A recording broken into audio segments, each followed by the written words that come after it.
I'm on 8140 Taylorsville Road on a sanitary lateral inspection for the purchase of a home. This is on septic, but the looks to be that the tank is out front, but we'll stop at the tank and we'll get a locate just to mark it when we get out to that point. The access location is the stack in the garage, just inside the garage from the laundry room. And it's a copper Y going through the floor, so I expect there to be cast iron under the floor, possibly all the way out. A lot of times with septic tanks, they'll just run the same material all the way out to the tank.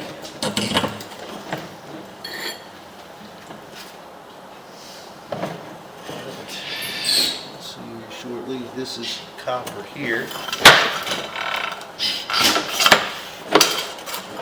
and actually is copper so far. You don't see a whole lot of copper under the floor. So there we go. Now we're into the cast iron. Cast iron is not a bad material, but it does rust, obviously, so the interior gets really rough.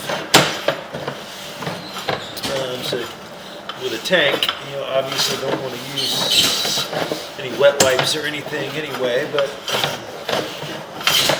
cast iron is a lot more common for cast iron to cause soft clogs because of how rough it is. Large amounts of toilet paper and stuff can build up in the lines easier. So it's just a little note about material, and it doesn't always mean, if the line backs up, it doesn't always mean there's a structural issue or anything. A lot of times it's just a soft clog that needs to be cleared.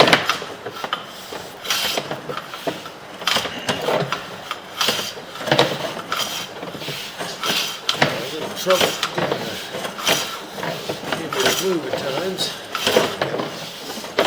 Looks like we did switch over.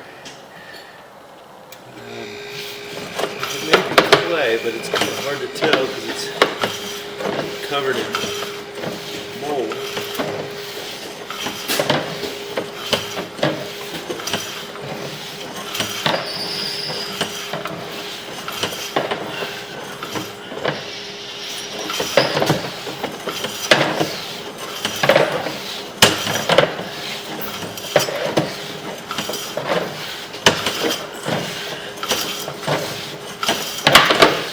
Is it all looks really clear.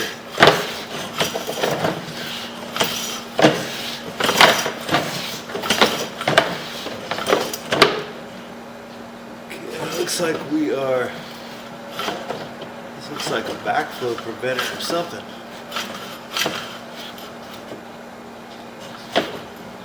Or it's the tank. I'm going to have to I'm going to pause the video here and go get a locate and see if we can tell where this is, because it kind of looks like a flap on a backflow preventer that's just filled with material. So I want to double check that and see what we're looking at here.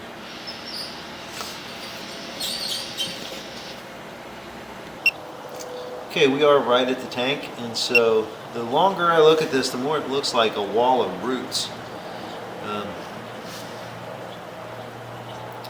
Just discolored by the oxidation from the cast iron, the water, you know, kind of coloring out the roots. You can see what looks like a little bit of paper, or a little bit of toilet paper there in the top left.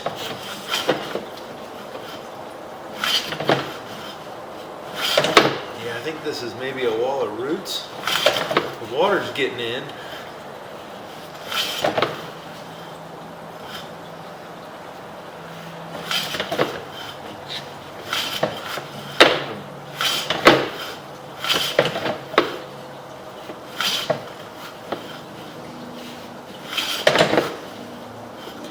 Yeah, that's just a bunch of roots, you can see.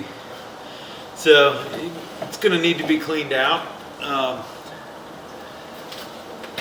I'm assuming they'll have to go from, there's a clean out underneath the front steps that will give somebody a lot better access than just this this copper Y, because of the change in direction and everything. You probably want to go through that front clean out. I don't think, based off the placement of the tank lid, I don't know if they'll be able to get in there and just clear it out by hand.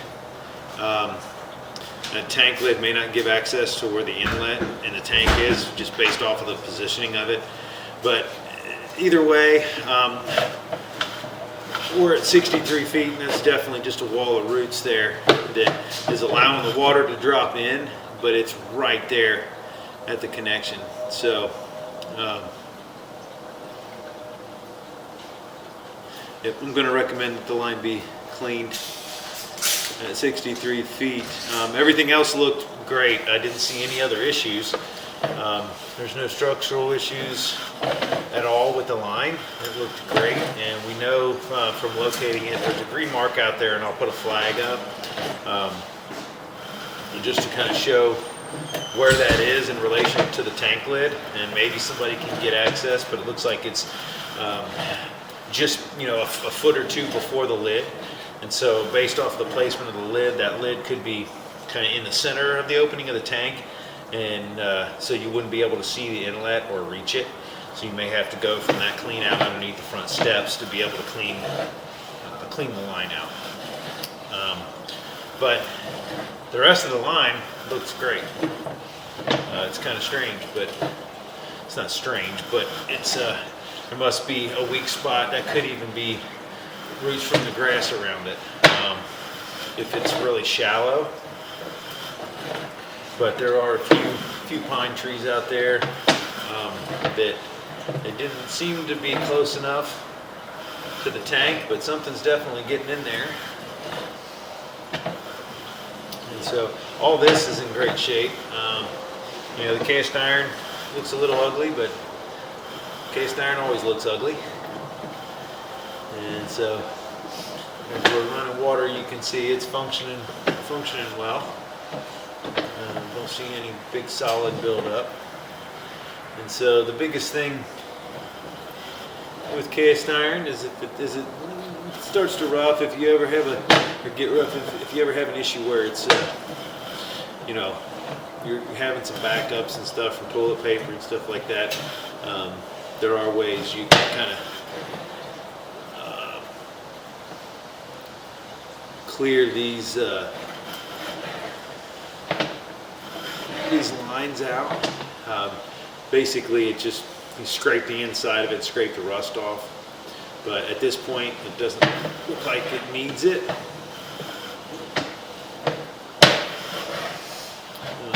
So it looks like it's functioning really well. And so here we are coming back up and right out of the clean out. Our water is getting in right from the laundry.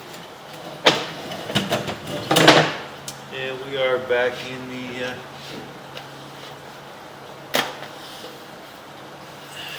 drum. And so the line itself looked really good. I didn't see any issues with the line until we got out till it entered the tank. So technically there's really no issue with the line. It's just the inlet. There must be roots getting in around the edge of the maybe the top of the tank. It's growing in from the side or something like that, or where the inlet is coming through the side wall of the tank and dropping in. It's probably where the roots are getting in, and it's just covering the exit. The water's getting through, and if you were just using toilet paper, it's probably been sticking to it and disintegrating. And you know, as long as you're treating it the way you should with the septic tank and only putting toilet paper down it, they probably didn't notice it. But it definitely needs to be cleaned. Whether they go through the lid and are able to do it that way, it would be easier if they could get to it, or they'll have to probably go from the other clean out that's underneath the front steps before it exits, to be able to go out probably 40 feet or so and clean out the line to be able to get those roots cleared out. And you want to pay attention to that also in the future. Just once it's cleaned out, after a few years, you may want to just kind of monitor that area of the tank and the inlet, and just make sure that, you know, kind of stay on top of the root intrusion. If you can monitor it and keep those roots out, that'll be a big key to keeping the line open. So that's going to end the inspection at 8140 Taylorsville Road in Dayton, Ohio.